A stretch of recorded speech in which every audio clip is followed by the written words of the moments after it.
ആശാൻ പള്ളിക്കൂടങ്ങളെക്കുറിച്ച്, അല്ലെങ്കിൽ ആശാൻ പള്ളിക്കൂടങ്ങൾ തന്നെ എഴുത്താശാൻ പള്ളിക്കൂടങ്ങൾ, കുടിപ്പള്ളിക്കൂടങ്ങൾ, ആശാൻ കളരികൾ, ഇങ്ങനെ പല പേരിലാണ് അതറിയപ്പെടുന്നത്.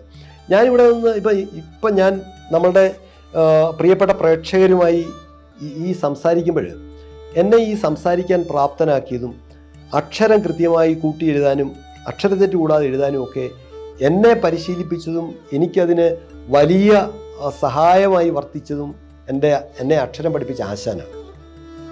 കാരണം ഞാൻ അദ്ദേഹത്തിൻ്റെ, ശരിക്കും പറഞ്ഞാൽ ഈ സംസാരം ഞാൻ അദ്ദേഹത്തിൻ്റെ പാതാരവിന്ദങ്ങളിലേക്ക് സമർപ്പിക്കുകയാണ്.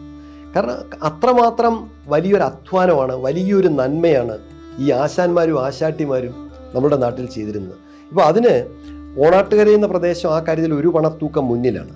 കാരണം ഒരു ചെറിയ പ്രദേശം എടുത്താൽ പോലും 2-3 ആശാൻ പള്ളിക്കൂടങ്ങൾ അല്ലെങ്കിൽ കുടിപ്പള്ളിക്കൂടങ്ങൾ ഓരോ പ്രദേശത്തും ഉണ്ടായിരുന്നു.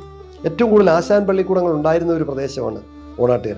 ഒരുപക്ഷെ ഓണാട്ടുകരയിലെ ഈ ഭാഷയുടെ ഒരു നന്മ, ഒരു വിനയം, ആ നൈർമല്യം, അതിൻ്റെ ഒരു ശുദ്ധി, അതൊക്കെ യഥാർത്ഥത്തിൽ ഈ ആശാൻ പള്ളിക്കൂടങ്ങൾ അതിന് പരമമായ ഒരു സ്ഥാനമുണ്ട് അതിനകത്തിൽ, ആശാന്മാർക്കും ആശാട്ടിമാർക്കും. കാരണം അക്ഷരം ഉറപ്പിച്ചു അവർ. ഇത് കേവലമായ ഇന്ന് നമ്മൾ കാണുന്ന വലിയ ഒരു നഴ്സറി സ്കൂൾ അതിൻ്റെ പുതിയ കാലത്തെ പകർപ്പാണ്. പക്ഷേ ഒരു നഴ്സറി സ്കൂളിനും പഴയ ആശാൻ പള്ളിക്കൂടത്തിൻ്റെ സ്ഥാനത്തേക്ക് എത്താൻ ഇന്നും കഴിയുന്നു എന്ന് എന്നോട് ചോദിച്ചാൽ ഞാൻ പറയും കഴിഞ്ഞിട്ടില്ല, കഴിയത്തുമില്ല.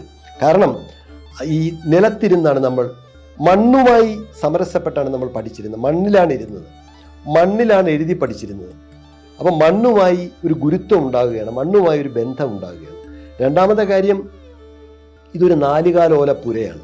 4 തൂണ് നാട്ടിയിട്ട് ആ തൂണിൽ ഈ കമ്പ് ചേർത്ത് വെച്ചിട്ട് താൽക്കാലികമായിട്ടുണ്ടാകുന്ന ഒരു ഓല ഷെഡാണ് ഈ പറയുന്ന ആശാൻ പള്ളിക്കൂടം എന്ന് പറയുന്നത്. ആശാൻ ഒരു ചെറിയ കൊരണ്ടിയിട്ട് അതിലാണ് ഇരിക്കുന്നത്. നാരായം കൊണ്ടാണ് അദ്ദേഹം ഈ പനയോല ഉണക്കി അതിലാണ് എഴുതി തരുന്നത്. മാത്രമല്ല ഈ അക്ഷരം ഉറക്കെയാണ്. ഇപ്പം ഒരു ആശാൻ പള്ളിക്കൂടം എവിടെയുണ്ടെന്ന് ഒരു 1/2 കിലോമീറ്ററിന് ദൂരെ നിൽക്കുമ്പോൾ തന്നെ നമുക്കറിയാം. കാരണം ഈ കുട്ടികൾ അക്ഷരം ആശാൻ പറയുന്നു, കുട്ടികൾ അത് ഏറ്റു ചൊല്ലുന്നു. അങ്ങനെ ഏറ്റു ചൊല്ലുമ്പോൾ അല്ലെങ്കിൽ ഏറ്റു പറയുമ്പോൾ അത് നേരെ നമ്മുടെ തലച്ചോറിൽ പോയി പതിക്കുകയാണ്, നമ്മളുടെ കർണപുടങ്ങളിലൂടെ തലച്ചോറിലേക്ക് അത് എത്തുകയാണ്. ശരിക്കും പറഞ്ഞാൽ അക്ഷരം ഉറയ്ക്കുകയാണ് അവിടെ. കാരണം അങ്ങനെ അത് കാണാതെ ചൊല്ലി കേൾപ്പിക്കുകയും മണ്ണിൽ എഴുതി കാണിക്കുകയും ചെയ്യുമ്പോഴാണ് അടുത്ത പാഠം നമുക്ക് എഴുതി തരുന്നത്. അങ്ങനെ ആശാൻ, ശരിക്കും പറഞ്ഞാൽ ആശാൻ പള്ളിക്കൂടത്തിൽ പഠിച്ച ഒരാളിന് അക്ഷരത്തെറ്റ് വരുന്നില്ല. വളരെ സത്യസന്ധമായി ഞാൻ പറയുകയാണ്. കാരണം അത് മണ്ണുമായുള്ള ബന്ധം, മണ്ണുമായൊരു ജൈവബന്ധമുണ്ട്. ആശാൻ തരുന്ന വലിയൊരു ശിക്ഷണമുണ്ട്. പിന്നെ ഒരു ദിവസം കൊണ്ട് വെറുതെ എഴുതി പോവുകയല്ല.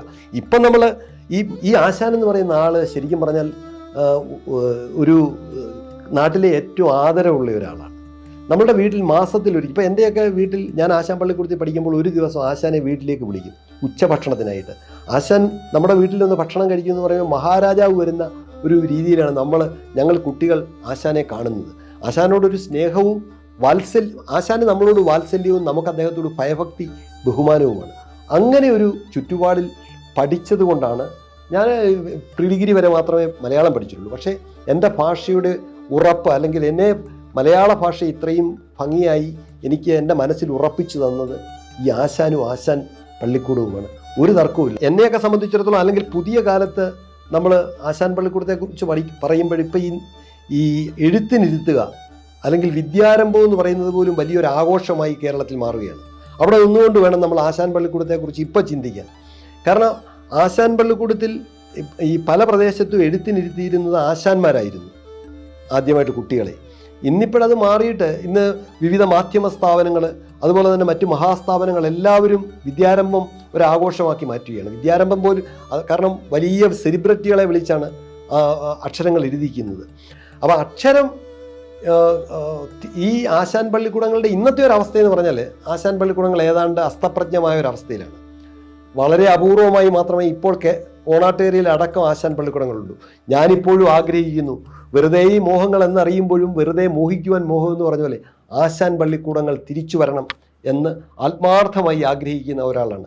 മലയാള ഭാഷ, മാതൃഭാഷയുടെ നന്മ, മാതൃഭാഷ സുസ്ഥിരമായി നിലനിൽക്കാൻ ആശാൻ പള്ളിക്കൂടങ്ങൾ തിരിച്ചു വരണമേ എന്ന് ആഗ്രഹിക്കുന്ന ആളാണ്.